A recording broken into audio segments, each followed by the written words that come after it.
You're listening to a very merry holiday edition of the No Nonsense Roundtable, a weekly show broadcast on Rochester, New York's 50,000-watt iHeart radio station, News Radio WHAM 1180. Your host, Dom Geneva, interviews guests from all walks of the holiday life with amazing stories to tell. Perfect for kids from 2 to 92. Now, here's host, Dom Geneva. Good morning and Merry Christmas. This is Dom Geneva, the host of the No Nonsense Roundtable with our first annual Christmas show. So get everybody together and be prepared to have some fun. We have stories, trivia, music, and a bunch of surprises. We have the wonderful Don Alhart on the show who'll be reading his children's book, Sibley's Christmas Adventure. And I'll be making a call to Santa. And probably that's the most important thing that I'm going to have to do. So let's get on it. Let me call Santa right now. Hello? Hello. I wanted to call Santa Claus in the North Pole. Yeah, you got the right number. And are you Mrs. Claus? Speaking. I was expecting maybe somebody little less harried.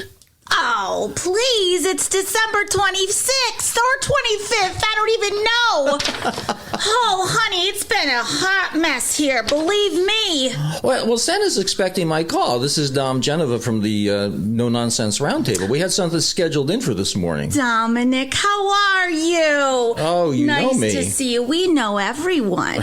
I'm sorry, honey. Santa's sleeping right now and he can't be disturbed.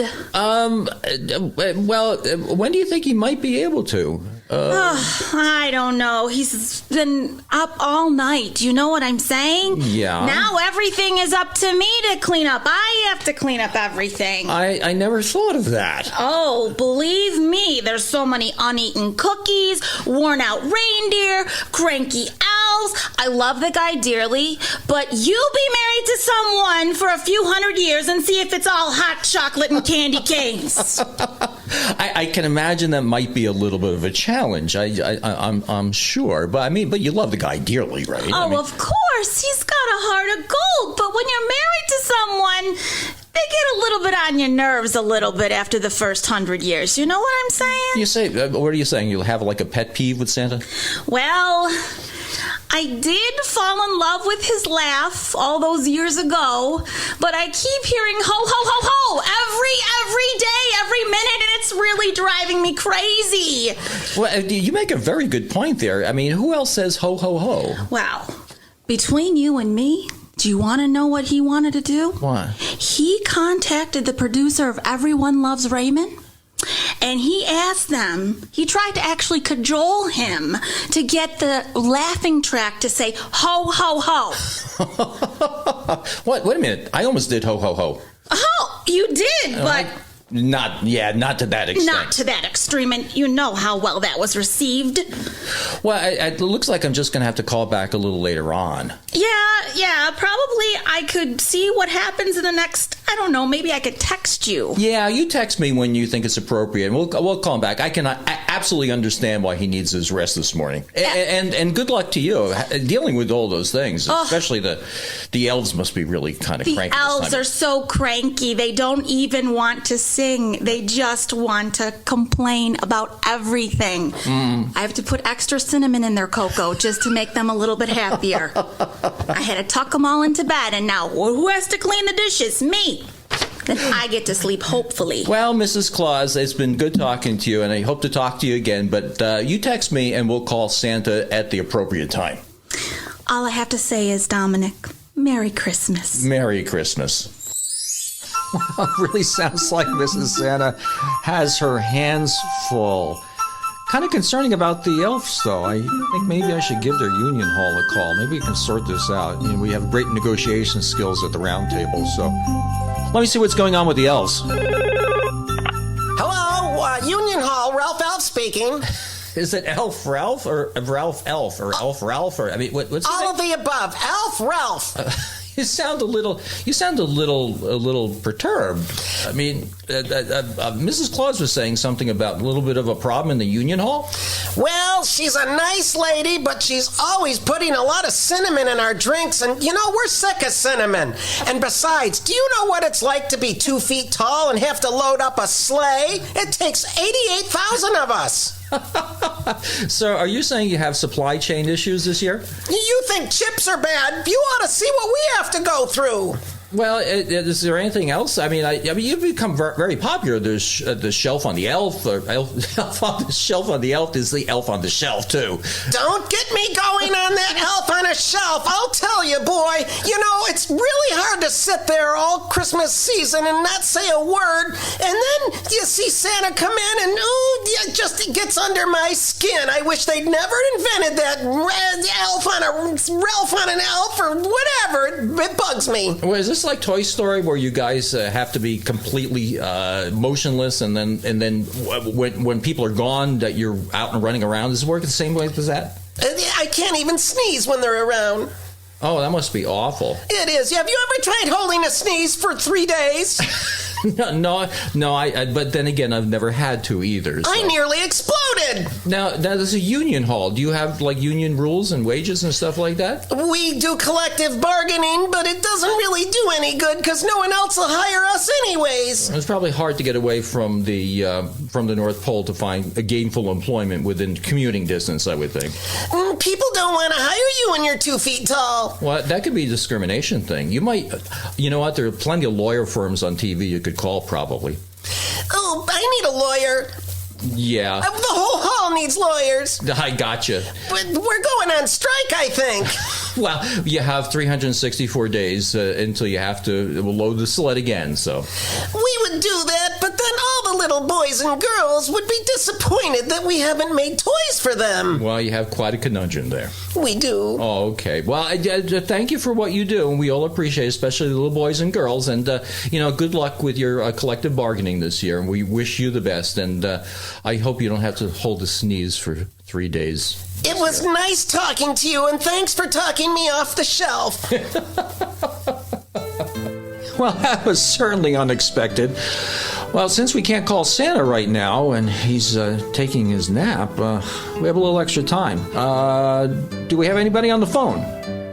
Jim Salmon, home inspector and host of the Home Repair Clinic, is on the phone. Jim, you're on the line.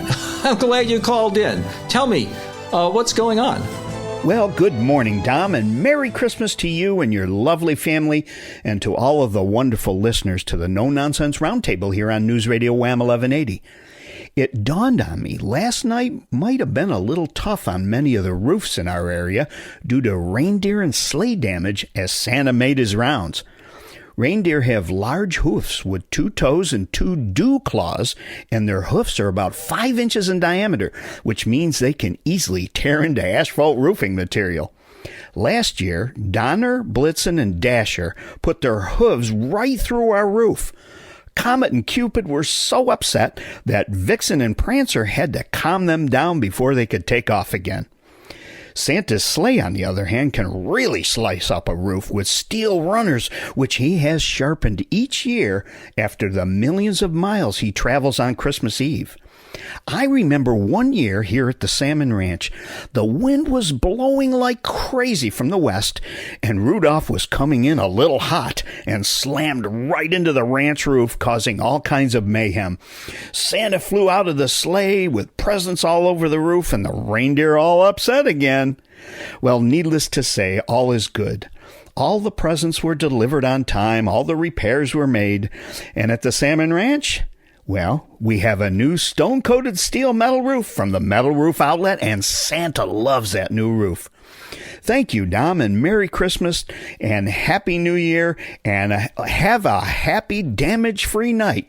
Thank you for having us here on the No Nonsense Roundtable. Well, Merry Christmas and Happy New Year to you too, Jim. The one, the only, the great home inspector and radio personality, Jim Salmon. Now, we're about to go into a break, and after the break, we're going to be hearing from Mr. Don Alhart, who's going to read for you the story of Sibley the Mouse. And at this point in time, I'd like to also mention to you that all the music coming into a break and out of a break is by the great Mr. Fred Costello, the organist for the Red Wings, and we're going to be hearing more from him later on. So we'll see you right after this. Well, welcome back to the No Nonsense Roundtable. I'm Dom Genova, your host, with our special Christmas edition. Now, anybody who's been in Rochester for quite a while remembers the old Sibley's department store and how simply wonderful it was at Christmas time. And Don Alhart, our great newscaster from Wham 13, wrote a book last year about a little mouse at Sibley's department store and his challenges when things all changed. Now, the book has been doing very well.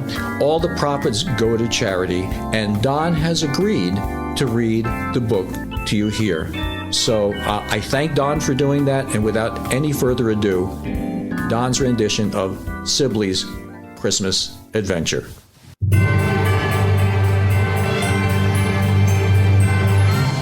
Ever since he could remember, Christmas was his favorite time of the year.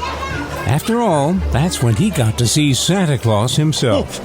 And listen as all the boys and girls sat on his lap with their long list to tell him what they wanted for Christmas. And best of all, it was all happening in his home, the 4th floor of the big Sibley's department store. The little mouse lived in the wall right behind Santa's big chair. And just like the store, his name was Sibley. Sibley lived there all year long, but he was most excited every winter when the workmen would set up the giant holiday display. It was called the Magic Corridor, and the boys and girls would walk through a beautiful winter wonderland, complete with a sleigh, reindeer, and even a Santa's workshop. Sibley loved to watch the mechanical elves as they made imaginary presents to deliver to children all over the world. Someday, thought Sibley, he might even get to the real North Pole to meet those elves in person. For now, though, Sibley was content to see the children come to the toy department every year and watch their starry-eyed faces all aglow with the joy of visiting Santa's Magic Corridor. Sometimes, as quiet as the mouse he was, Sibley would scamper out of his little hole to sit under Santa's chair as the boys and girls recited their Christmas lists. In the background, he could hear Mr. Joe Benet, playing along with Gene Autry's Rudolph the Red-Nosed Reindeer on a kazoo. Joe was there every year, and moms and dads would buy kazoos for their children so they could sing and play along too. One day, though, after a long winter's nap, Sibley was awakened to some loud noises. Sibley knew that work crews carefully put the Magic Corridor in storage every year, but something was different this year. He overheard one workman say, "You know, I'm going to miss setting this up next year. It always gets me in the holiday spirit. I can't believe this wonderful old department store is finally closing." "Oh no," said Sibley. "I can't believe what I'm hearing." But sure enough, Sibley did hear those workmen. "Everything's got to go," they said. "Say goodbye to the Magic Corridor." Oh, Sibley was so sad he started to cry. All the toys would be gone, and the make-believe toy workshop would be torn down, and even Santa's big chair. And oh no, worst of all, Santa and all of the boys and girls would be gone too. "Oh, woe is me," said Sibley. "What am I going to do?" That night, Sibley couldn't sleep. He just tossed and turned in his little bed behind the little hole in the wall, right next to where Santa's chair used to be. Finally, Sibley decided to go for a walk. Sometimes he would jump on the big brass escalators and jump off just as the moving step would disappear. Sometimes he would go all the way to the main floor just to see the famous clock under which shoppers would meet. Tonight, though, the escalators were still, so Sibley just slid down the long, rubbery banisters. Pretty soon, he was on the second floor where work crews had been clearing out all of the racks of clothing, and that's when he spotted it. All the way at the front of the store, a giant walkway. Sibley crept slowly toward the giant glass-lined tunnel and began to cross it. If he looked down, he could see all the cars and buses on the snow-filled Main Street. Sibley just kept on going. Creep mouse, until he was all the way to the other side. Just as he was safely to the other side, he was startled by a small voice saying, "Hello." "Wow, you scared me," said Sibley. "Who are you and what are you doing here?" "My name is McCurdy," the little mouse replied, "and you must be Sibley. I heard you might be coming, and I'm here to help you on your journey. Just follow me." So Sibley followed McCurdy through another big department store, through the ladies' shoes, past a little tea room, and finally to a giant shopping mall. Sibley looked up to see shiny silver cars hanging from a rail that ran all the way around the mall. "What's that?" he asked. "Oh," said McCurdy, "that's the Midtown monorail. You'll have to jump on board for the rest of your journey." "But where am I going?" said Sibley. "I can't tell you," said McCurdy, "except to say it will be a magical trip to a very special place." And so Sibley crawled up into the very last car on the monorail, and as soon as he did, the lights came on, and the silver car began to move so fast that Sibley bumped his head on the seat. Sibley hung on for dear life as the monorail car picked up speed and then broke free from the rail and started climbing toward the ceiling, up and away as the magic monorail soared through the air, crashed through the window, and jetted into the sky. Sibley looked down on the city below as it got smaller and smaller, and he soared higher and higher. "Oh, I'm so tired," said Sibley. "I think I'll just close my eyes and take a little nap." As he slept, Sibley dreamed of his happy memories on the 4th floor of the big department store. Oh, how he would miss the boys and girls and the elves and, of course, Santa Claus. All of a sudden, Sibley awoke with a jolt.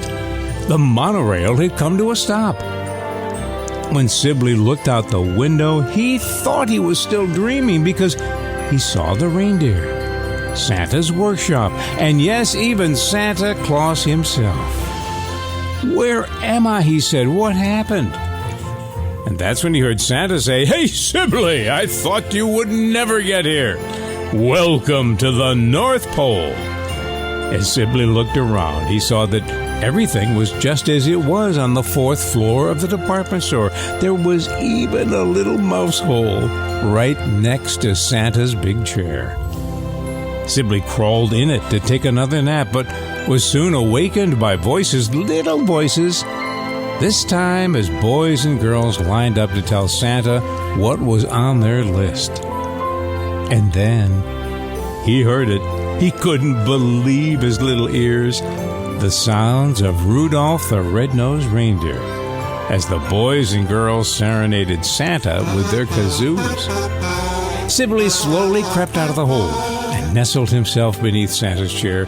This has been a very special day, he thought. A wonderful day indeed. And as he drifted into a night of dreams, listening to the music, he thought he heard McCurdy's little voice saying, "Merry Christmas to all," in Sibley's magic corridor. Oh, thank you, Don. That was wonderful and very kind of you to come on the show. Now, after the break, we have Mike O'Brien, the getaway guy, to share some suggestions on what you can do between Christmas and New Year's to enjoy the holiday. We have Kevin Williams, forecaster, coming on, and we have Fred Costello, who's playing from Frontier Field some musical interlude for you right after the break. Well, welcome back.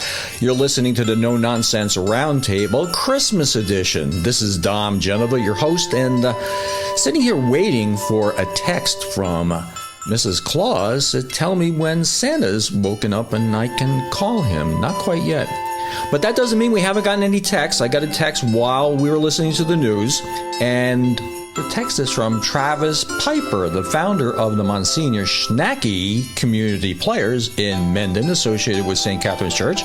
And he wanted to remind everybody that their show, The Dastardly Dr. Devereaux, starts in February, and it's going to be introduced each show personally by me, Dom Genova. And if you want to find out more, go to my site, nononsenseroundtable.com, to be more information about how to get your tickets later. Well, I have a text here from somebody who's obviously listening to the show.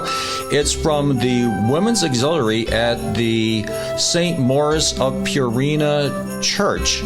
And on January 19th, they're going to have a bake sale, and it's a no-sin bake sale. So every item that they're going to be selling will have no cinnamon at all. Well, I thank you very much, and put the date on your calendar. Now, coming up are three people who I like and admire. The first is a fellow who's been telling me where to go for quite a few years. And more accurately, I think the way to word that is he's telling everybody where to go to have a good time. And it's Mike O'Brien. Everybody knows him as the Getaway Guy. Mike? Hey, thanks, Dom. After Christmas family getaways close by? Yes. As the Getaway Guy, I know of a few, and I've done several shows on many of them over the years. These are some of my favorites, holiday light shows that you actually drive through. You throw the whole family in the car. Well, don't throw them in the car. Gently get into the car and go to these when it starts to get dark. They're so much fun. There's even a laser light show that I'll tell you about for the holidays. And there's even one open today, Christmas Day. We'll get to that in a second. But first of all, how about Rock Lights at Victor Hills? Yep. This is a family-owned and operated light show at Victor Hills Golf Course. About a 1.5 mile holiday light display that you'll drive through. Again, starting at dusk. It goes till 10 p.m. They're not open today, but they open up again tomorrow, the last week of December, through January the 2nd, in fact. Now, most of these light shows require you to buy your tickets in advance online. So go to rocklights.com. That's ROC lights.com.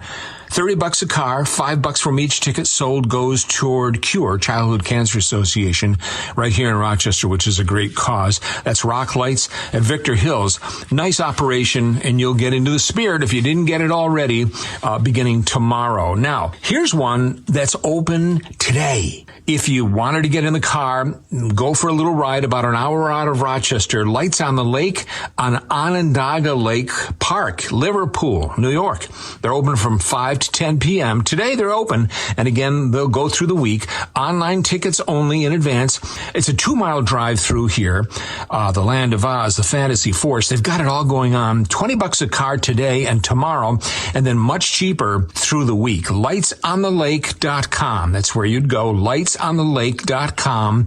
I highly recommend this one if you're up for a little bit of a drive. They do such a nice job. I've done many shows here as the Getaway Guy, and they're doing it again this year.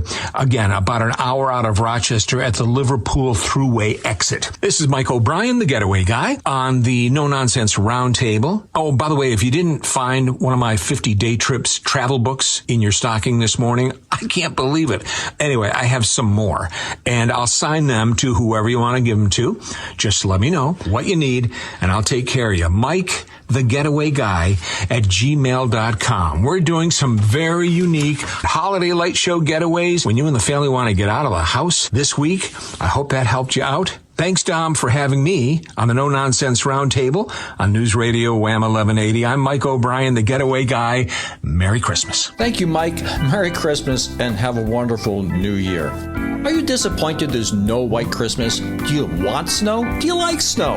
Well, meteorologist Kevin Williams was on the show earlier this year and explained how he gets his own snow. Just listen to this. Well, changing the subject a little bit, before the show, we were talking that you own a snowmaking machine.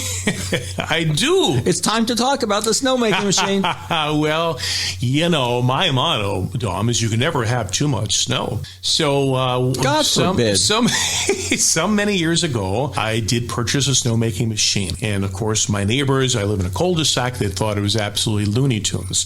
Why would you make snow? And it takes effort. You just don't flip a switch. You need to be sure the pipes are the water isn't frozen, the electricity is flowing, the machine is pointed in the right direction with the wind. But anyway, so for years, I would make snow in my side yard and make a giant mountain of snow called a Mount Williams. The neighbors thought I was Looney Tunes until that machine completed its mission of making the snow mound, and suddenly our home became the neighborhood winter resort for their children to come over and tube and sled and King of the Hill and all of the rest. And suddenly, a pretty good idea was hatched, and they were all for it. Now, I must tell you, there are dangers. You make snow. You see, you have to groom and you have to watch where the snow is falling based on the wind. What I would do back in the day, I'd get home from TV, midnight, and before I'd even go in, dressed in my suit and tie, I would adjust the machine that was making snow 24/7, and I would base it on my forecast. One particular night, the wind unexpectedly shifted, and my next-door neighbor ended up with a pile of snow on her driveway just outside her garage.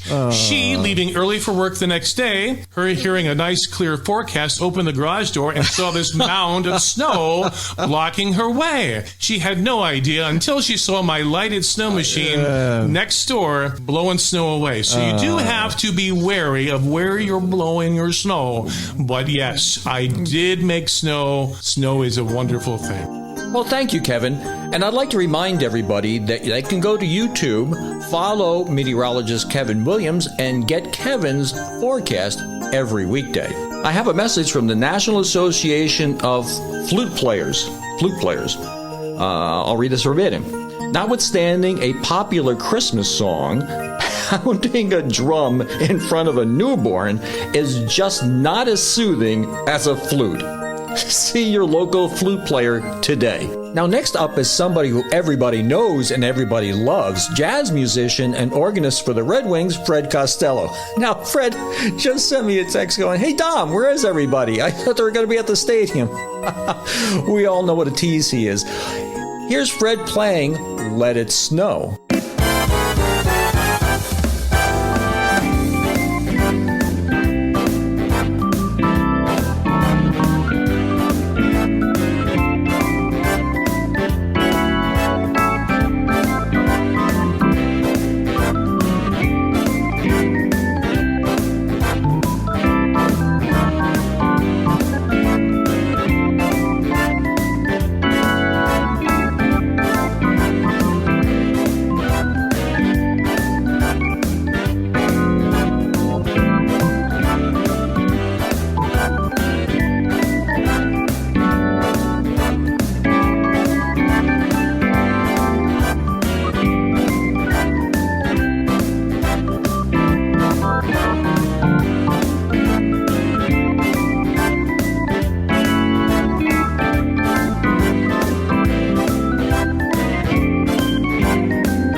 Now that's great, Fred. Now people need to know about Fred is that he'll play Christmas music when the temperature is like under 60 degrees at a Red Wings game, just to tease you. Fred, thank you so much. Merry Christmas and have a Happy New Year's. Well, I just got a text from Mrs. Claus saying that Santa is starting to wake up. So right after the break, I'm going to take another shot at giving Santa a call. Hold on, and we'll see what happens.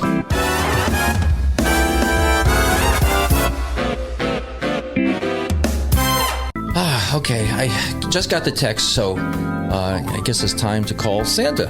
Hope he's in a good mood. Hello? Hi, Santa. This is Dom Genova from the No Nonsense Roundtable. I know we were supposed to speak earlier in the hour, but Mrs. Claus said that you were sleeping and you needed your rest, which I certainly can understand. Yeah, well, she wanted to let me sleep in a little bit. A rough night, you know. Do you have a morning routine that you go through? Yep. Get up, get my first cup of coffee, and in fact, hang on just a second here. That cinnamon, too much cinnamon. Mrs. Claus, we got to talk about this coffee. You've been feeding cinnamon to everybody. Anyway. Are you saying she's a little passive aggressive? She takes good care of me and all the elves, but boy, I'll tell you, sometimes this cinnamon it needs more candy cane, I think. I can imagine. But you've been married a long time, so it must be working. Well, yeah, the first 100 years were a little iffy, but beyond that, we're doing just fine now. That's nice. I mean, and how did you meet? Well, you know, it was kind of a frozen date, you might call it. We were getting cold together, and we figured out how to keep warm together, and a lot of hot chocolate and marshmallows, and it was a good time. And did she put cinnamon in the hot chocolate too? Always. Yeah, we need. I think we might need an intervention on the cinnamon thing. I agree. So what's the best thing about being Santa? The best thing about being Santa is all the smiles on the kids' faces. You know, watching everybody when Santa's coming and, slide down the chimney, decorate the tree, put out the gifts. It's just delightful. Now, there's been a lot of changes since you first started doing this gig. I mean, has it gotten more challenging over the years? Oh, I'll tell you. You know, the latest thing that just bugs me to death is drones. Yeah, used to be the occasional, you might get a pigeon flying here and there, some sort of a hawk or a dove or something. Or Canadian geese. Canadian geese, there you go. They're everywhere, those Canadian geese. Terrible. Right, and you don't want to run out of power when you're in the North Pole. There are polar bears down there. That's true, too. Yep. Yeah. But boy, I'll tell you get into some of these more populated areas, and these drones are everywhere. And I heard there's a little problem with the elves this year. They're a little cranky, huh? Yeah, they are. I'm not quite sure what it is. We've got a few logistics things going on. There's extra stuff they've got to load in, going out, and then I bring stuff home. I bring home cookies. You got a lot of cookies to bring back. Germany has this thing about carving radishes, so I always bring back a lot of sample radishes. Nobody seems to care about that. Now hold on a second. You have a bunch of radishes up at the North Pole that you need to get rid of? They come back in the sleigh. You're full going out, so you got to have something coming back for ballast. No, you can't insult people. You have to take what That's right. Some people give cookies, some people give radishes. Actually, given all that, you're in remarkably good shape considering all the calories you consume on Christmas Eve. Well, thank you very much. Appreciate that. Well, before we go too much longer, I wanted to talk to you about something that I heard a rumor of, is that you have some wonderful young lady who sent you something in a YouTube that she had? I do, yes. This is a YouTube I received from my dear friend Gabby. But this is what Christmas is really all about. And I think you'll really enjoy it. So let's listen to Gabby. And there were in the same country shepherds abiding in the field, keeping watch over their flock by night.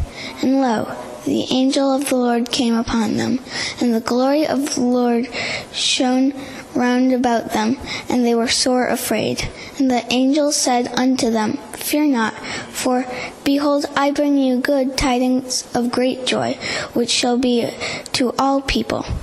For unto you is born this day in the city of David a Savior, which is Christ the Lord. And this shall be a sign unto you. Ye shall find the babe wrapped in swaddling clothes, lying in a manger. And suddenly there was with the angel a multitude of the heavenly host, praising God, and saying, Glory to God in the highest, and on earth peace, goodwill toward men.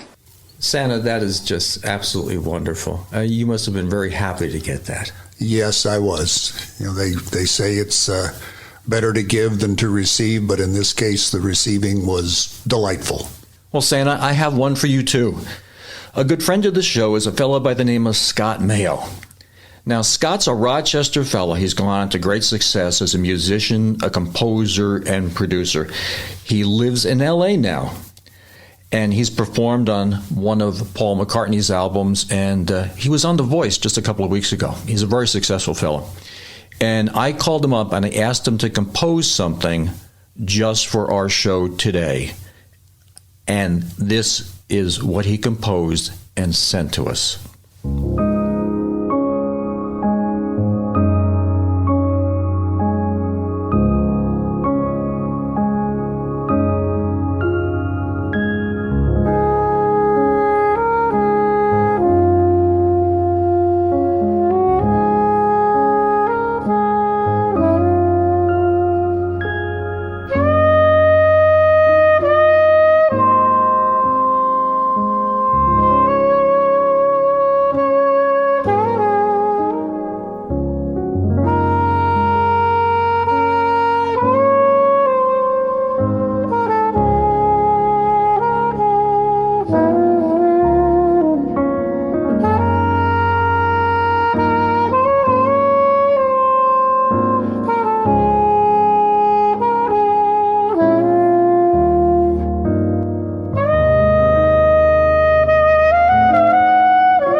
Now, wasn't that wonderful? That really was. It just makes the whole world settle down and calm and thoroughly enjoyable. Thank you so much. Aren't we lucky, you and I? Yes, we are. And with that, I'll say thanks for being here and Merry Christmas. And Merry Christmas to you, Dom. Well, before we say so long, I'd like to give a hearty thank you to Don Alhart, Jim Salmon, Mike O'Brien, meteorologist Kevin Williams, Fred Costello, Scott Mayo, the fantastic Monsignor Schnacky community players, and a special shout out to our friend Gabby. And I'd like to thank the Bob Johnson Auto Group for sponsoring my No Nonsense Roundtable, and thank you for listening. I hope you liked the show today, and remember, you can find this and all previous shows after the radio broadcast on NoNonsenseRoundtable.com. Share it with your friends. Well, Merry Christmas. And watch out, the elves seem to be particularly cranky this year. Santa gets all the cookies, and what do we get? Cinnamon-coated radishes!